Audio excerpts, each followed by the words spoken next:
السلام علیکم ګران شاګردانو الله دې وکړي چې روغ جوړ باسي. راځه د نن سبق ته. نن سبق چې دغه بیا هم pair of words in English language په انګریزي ژبه کې د الفاظو جوړې داسې الفاظ دي دا چې د انګریزي زده کوونکي ډېر وختونه په دې کې په مشکل کې نه سره پېژني چې اوس د دې کومه معنا ده.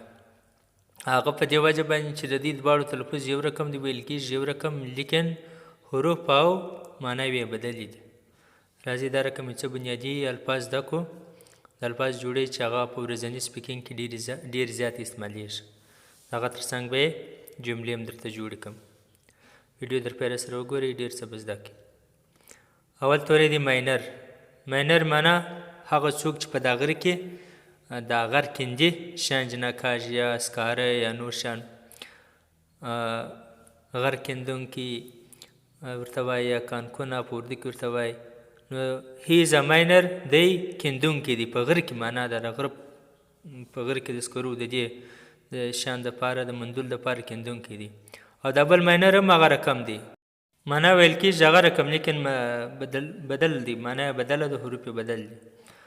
دا د دې د په اخر کې او دی سپیلنګ یې نو د دې معنا بیا کوچنی مثلا it is a very minor change دا یو ډېر کوچنی بدلون دی. موږ it is a very minor thing دا یو ډېر کوچنی شی دی په دې وجه باندې ماینر.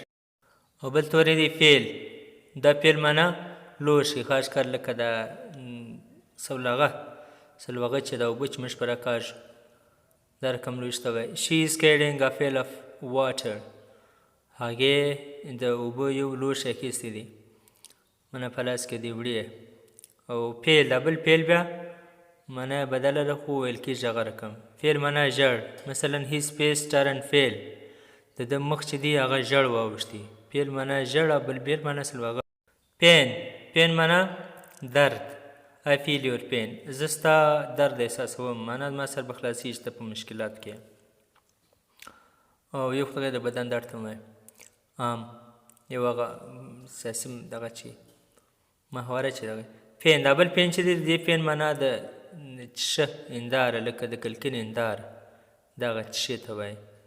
او one pen was broken down یوه هنداره ماته سوې یوه څښه ماته سوې وه د کلکین یې د دروازې ده هغه هندارې ته ویل کېږي پین.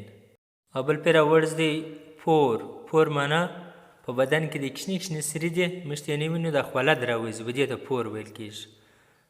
نو there are a lot of pores on human's body د انسان پر بدن باندې ډېر سرې شته کوچني کوچني سرې.